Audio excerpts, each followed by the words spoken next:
Hi, Embracing Only podcast family. This is Archita. We are introducing impact moments, actionable insights that highlight the best and powerful learning moments and wisdom from our past episodes of incredible guests. In this highlight reel, you'll hear leadership lessons from a combat veteran, taking action to be anti-racist, mastering workplace negotiations, leveraging your uniqueness for success. We'll take a topic and break it down in a short, snappy episode. So click on the link in the show notes to continue listening to these impact moments with our amazing guests.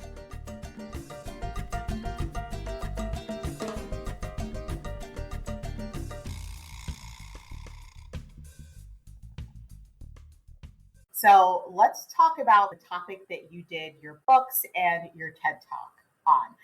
So I don't want to spoiler alert for the listeners, but can you share a little bit about that phase in your life? Absolutely. I was at a point in my life where I really felt settled, meaning I was not jumping through visa hoops. I was now on my green card. I was married. I am married to a wonderful man. We have 2 little kids, and it was going to be my daughter's first birthday. And I decided, because I'm very close to my family that is scattered around here in the United States, I said we should have a really big birthday party. First birthday, it's special, we'll have everyone over. And so I had rented out local children's museum, sent out invitee list to all our friends and family. A bunch of people booked their tickets to come visit us. And it wasn't just the first birthday. 2 weeks after the first birthday, I had tickets booked for the 4 of us, my husband, myself, and our 2 kids, to go to Dubai, India, and Sri Lanka to visit our family in Asia so they can meet both of the children. Stable job, good immigration status, life was good.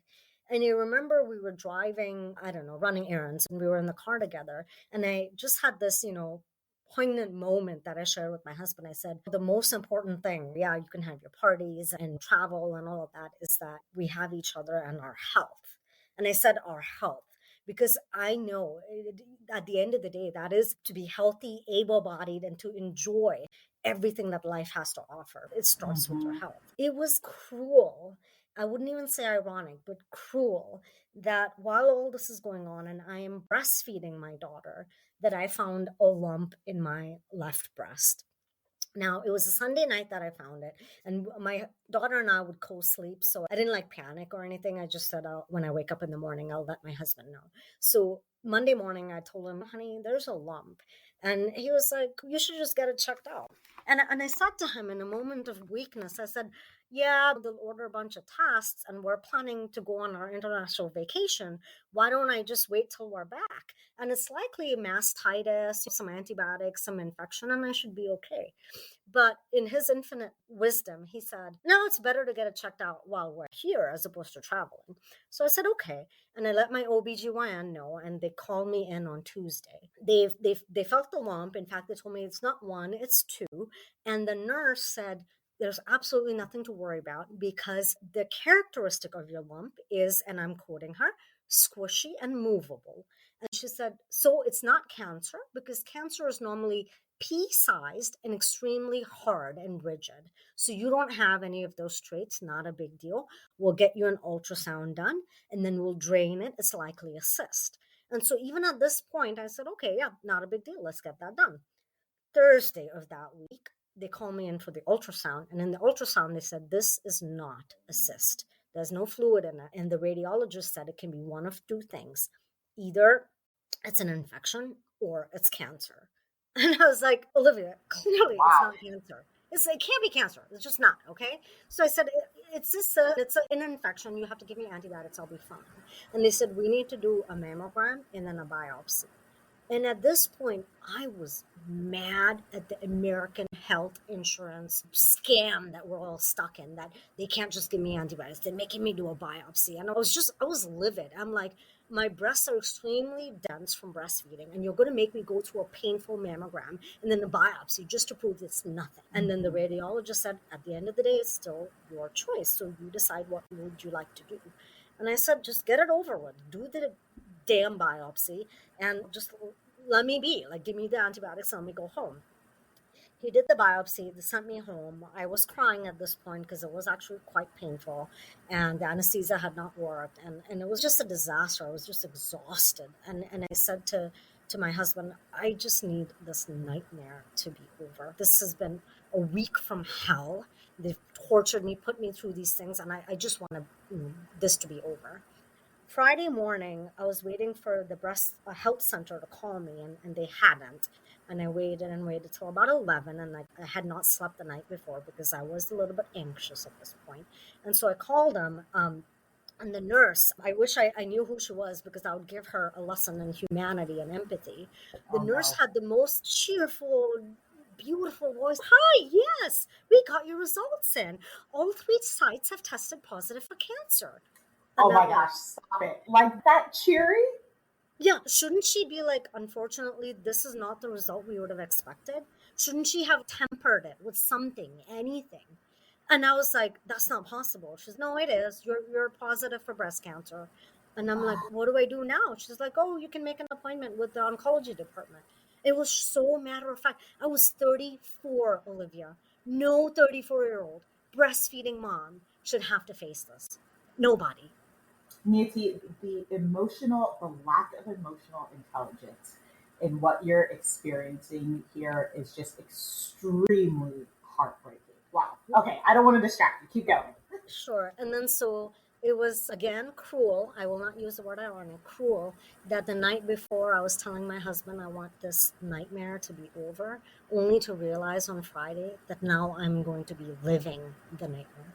The nightmare had actually only just. So, a couple of things, right, with my diagnosis. The staging was stage 3, so it was pretty aggressive. But one of the things we knew right off the bat, both my husband and I, is that if it's cancer, I'm going to choose a double mastectomy.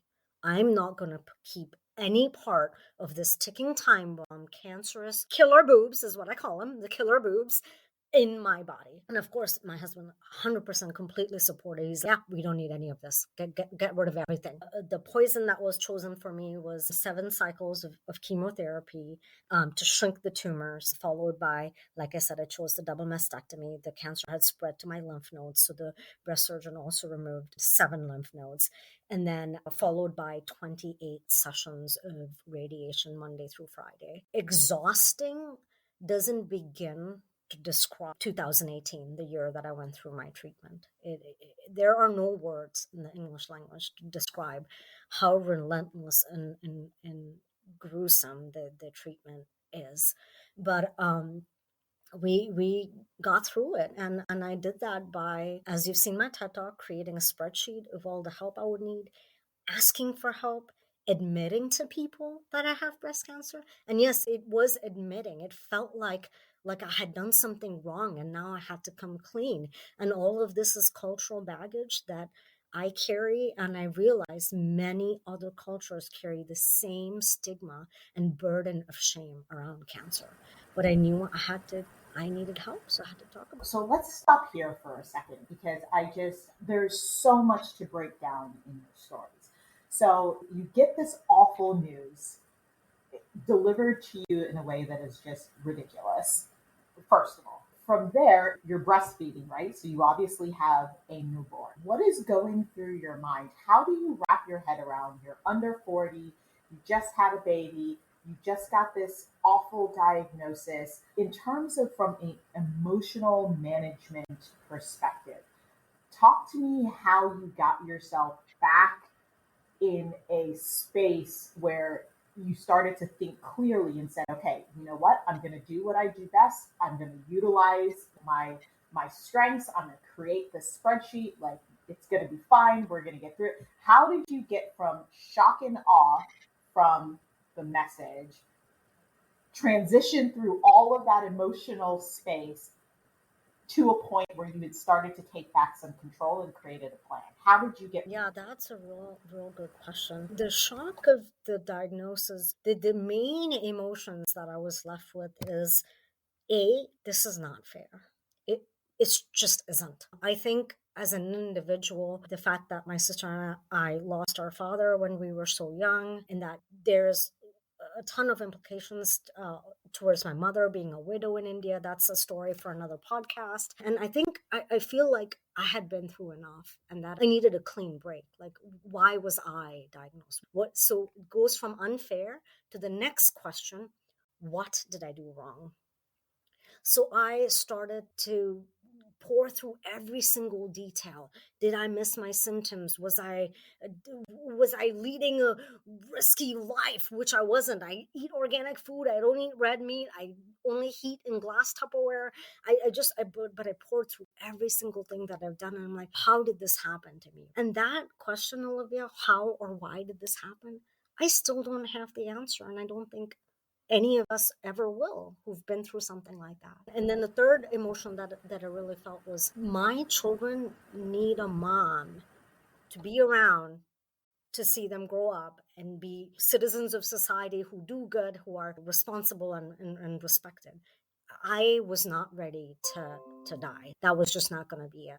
So if now I've come to the conclusion of I need to stick around for my children, then you need a game plan. How are you going to stick around? You're going to stick around by getting the best treatment modern medicine has to offer. And for that, it began with researching clinical trials, getting expert second and third opinions, traveling to University of Chicago to meet an immunotherapist.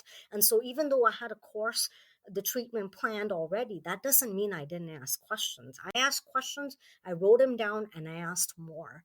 And every consultation I would have easily would go into 2 hours because I had so many questions, not only about beating the cancer, but long-term survival. What are the things we can do? What are the things coming up in the horizon in the future? What is the future of immunotherapy? What kind of genetic information do we know about my cancer? And I was basically doing a PhD in my own cancer. This is so powerful. And I think once you start to get to this age as a woman, and I'm sure men have similar things that they're going to. I can't speak to that because I'm not a man. So I'm going to focus on what I know. But I think as someone who's had not as many struggles and not as difficult as a journey as you have, but to be a little bit vulnerable here, I'm going in for a hysterectomy myself in February. And I've had a long history, lots of issues. And you're saying something right now that I want to punctuate for anyone listening to this podcast. You have to own your health. Just like you have to own the direction of your career, you have to own the architecture of your life, you have to own your health. And it is so important. There are things that you said here that we glossed over, but you came to every appointment asking robust questions. You did your research afterwards. You felt comfortable with your care provider to get treatment. That doesn't necessarily happen all the time. So for anyone out there, if you are going through something medically, do not just take what you're given as information. You are in the driver's seat. Do your research. Ask so many questions, like so many questions, and make sure you feel comfortable with your healthcare provider so that you're ensuring you're getting the best possible care. Because we want all of you to live for as long as you possibly can, but we have to take ownership over our health. That's just not, it's not something that you can assume, oh, my doctor cares about me and has my best interests at heart and is going to do the right thing for me. Sure, that's probably true, but we also have responsibility to ourselves and our families to dig in and ask questions and ensure that we feel good about the care that we're receiving. I know I'm on a little bit of a soapbox, but I feel like you would agree here. Absolutely. So, first of all, thank you for being vulnerable and telling me about your upcoming hysterectomy. I know the decision would not have been easy, but from what you said following that state, it clearly appears it's something that you have researched, looked at, and figured out is the best option for you going forward. One thing I want to say, Olivia, is that after I published my books and the TED Talk, I've had the privilege of helping a lot of young women go through their breast cancer journey. And I can't tell you the number of women who don't have the courage to ask the doctor any questions. Forget the research I do with the pages and pages of questions and links and articles. The doctor says jump and they say how high. They don't ask any questions. And so I think that is a very dangerous space to be in, because while the doctor is doing the best course of treatment for you. One thing that I was told every time through cancer was that every person's body reacts differently. We're infinitely complex. And so managing symptoms or using different medications to abate nausea and things like that, all of that is not going to happen unless you communicate with the doctor and ask questions. Things like, you know what, this medicine worked last week for chemo cycle 1, it's not working anymore. And so, what can you do to help me? So, I'm keeping them accountable to making sure that I get through treatment with the least amount of disruption for me and my family. It's so important. And I'm ashamed to say I was one of those women. Nithya. I was one of those women. And it wasn't until I was significantly deep in my infertility journey and I had this conversation with a friend because engineers are, I'm definitely an introvert. I know it doesn't sound like it, but I promise you I am. And so I wasn't sharing my story. And so finally one day I had enough. I was so frustrated and I had a conversation with a friend and I realized that the options that she was being given through her journey I was not even offered in my journey. And the dots started to connect for me. And I'm like, wait a minute, I'm not asking enough questions. At the time, I wasn't asking any questions. I come from a culture that's okay, you go to a doctor, they know what they're doing, you just do what they tell you. It's not really taught that you should question or you should make sure you feel comfortable with the treatment plan. You just say, okay, like they know what they're doing. I'm just going to follow along. So I was doing no pushback, no questions, nothing. I was just like, okay, if this is what you think is best, let's do it. And that did not serve me well. So if anything people take away from this conversation, it is please, for your life, for your family, for anyone that you love, ask questions, do research. Don't just take the first opinion. And if you need to go get a second, third, fourth, fifth opinion, please go do that to ensure that you're getting the best care possible.